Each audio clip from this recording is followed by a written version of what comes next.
Good morning, students. Today I will show you a simple trick by which you can easily remember electrochemical series, or you can say reactivity series of metals.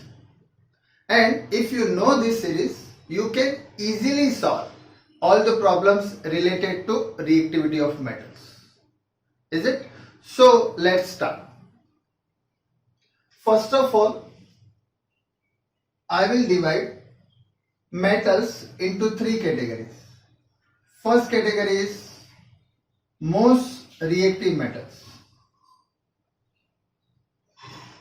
Second category is moderate reactive.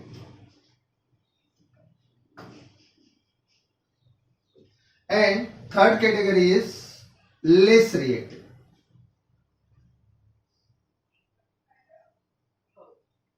तो यहां पे मैंने metals को तीन category में divide कर दिया, most reactive, moderate reactive, less reactive.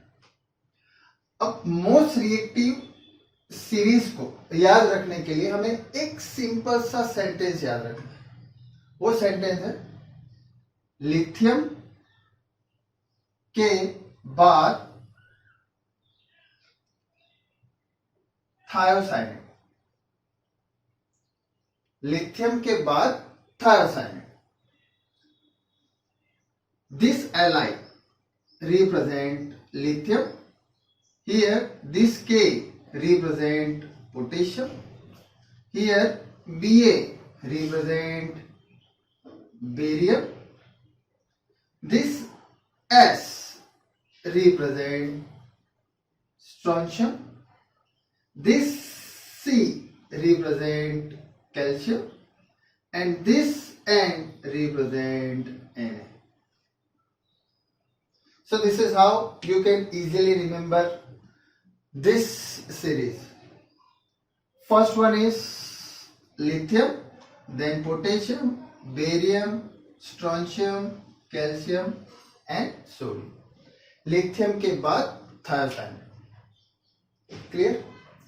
Next, moderate reactive metals. Moderate reactive metals की सीरीज को याद रखने के लिए हमें एक और लाइन याद रखना है। वो लाइन है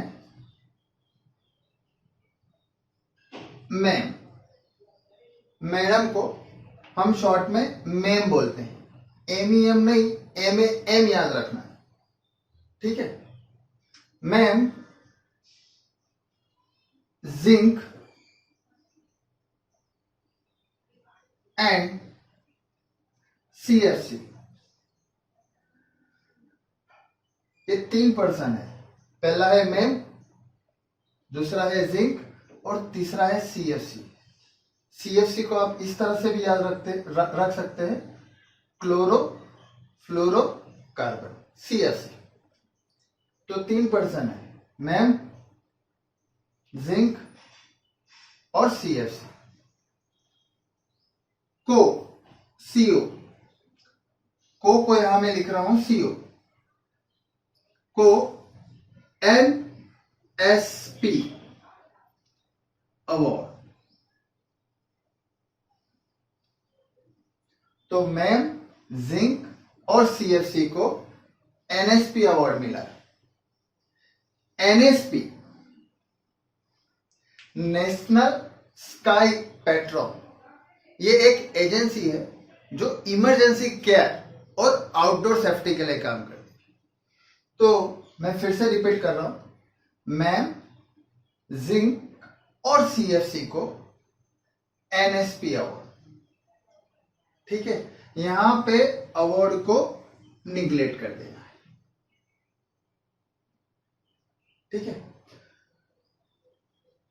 here this M represent Mg, this A represent aluminum, this M represent manganese, Mn। Zn तो डायरेक्ट ही लिखेंगे, N को भी निगलेक्ट कर देना है।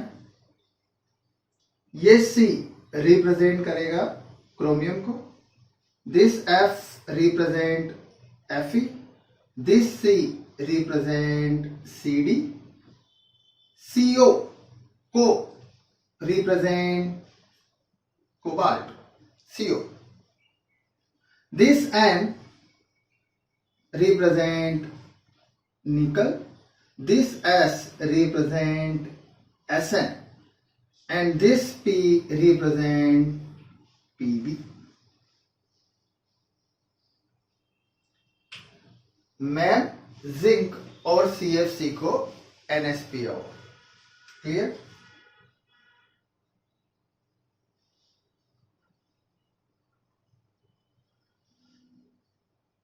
Is it? Next, less reactive metals. ये सीरीज हम बहुत आसानी से याद रख सकते हैं. इसके लिए सिर्फ एक ही वर्ड याद रखना है, छापा.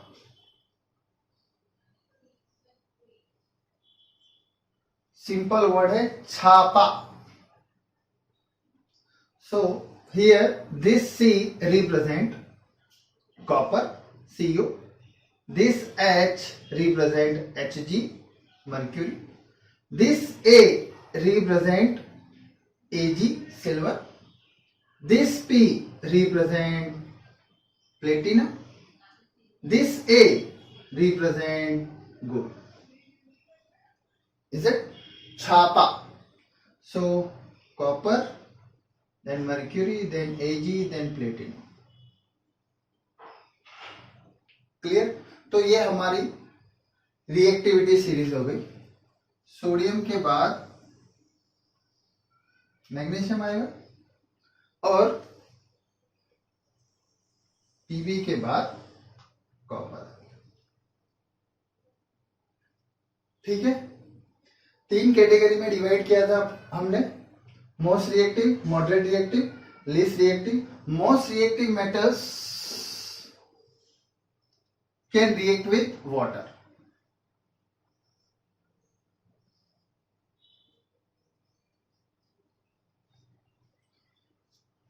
ये मेटल्स वाटर के साथ भी रिएक्ट कर सकती है. Moderate reactive metals, moderate reactive, ये वाटर के साथ रिएक्ट नहीं कर सकती, लेकिन एसिड के साथ इजीली रिएक्ट कर सकती. Means react with acid. And this are less reactive. One more thing, here AA is repeated, here MM is repeated, here CC is repeated. So this A represent Ag and this A represent AU. यहाँ पे ये A Ag को represent कर रहा है और यहाँ A AU को रिप्रेजेंट कर रहा है. तो यहां पे कंफ्यूजन हो सकता है कि Ag पहले आएगा या AU पहले आएगा. तो आप उसे सिंपली अल्फाबेट से याद रख सकते हैं. यहां पे A के बाद G आ रहा है, यहां पे A के बाद U आ रहा है. अल्फाबेट्स में पहले G आता है, U बाद में आता है. तो पहले Ag आएगा, AU बाद में आएगा. सिमिलरली M रिपीट हो रहा है, तो पहले Mg बाद में Mn. G पहले आता है अल्फाबेट में, Mn बाद में आता है. तो इसे भी आप इजीली याद रख सकते हैं. सिर्फ कंफ्यूजन यहां पे हो सकता है, Cr और Cd. तो ये चीज आपको खास याद रखना है. Cr की रिएक्टिविटी ज्यादा है Cd से. तो पहले Cr बाद में Cd. Okay? And this reactivity series is based on value of standard reduction potential. Okay? And remember one thing, reactivity of most reactive and moderate reactive metals is greater than hydrogen. Means ये सभी metals की reactivity hydrogen से ज्यादा होगी. और least reactive metals की reactivity hydrogen से कम होगी. मींस ये सभी मेटल्स की रिएक्टिविटी हाइड्रोजन से कम है और ये सभी मेटल्स की रिएक्टिविटी हाइड्रोजन से ज्यादा है. क्लियर?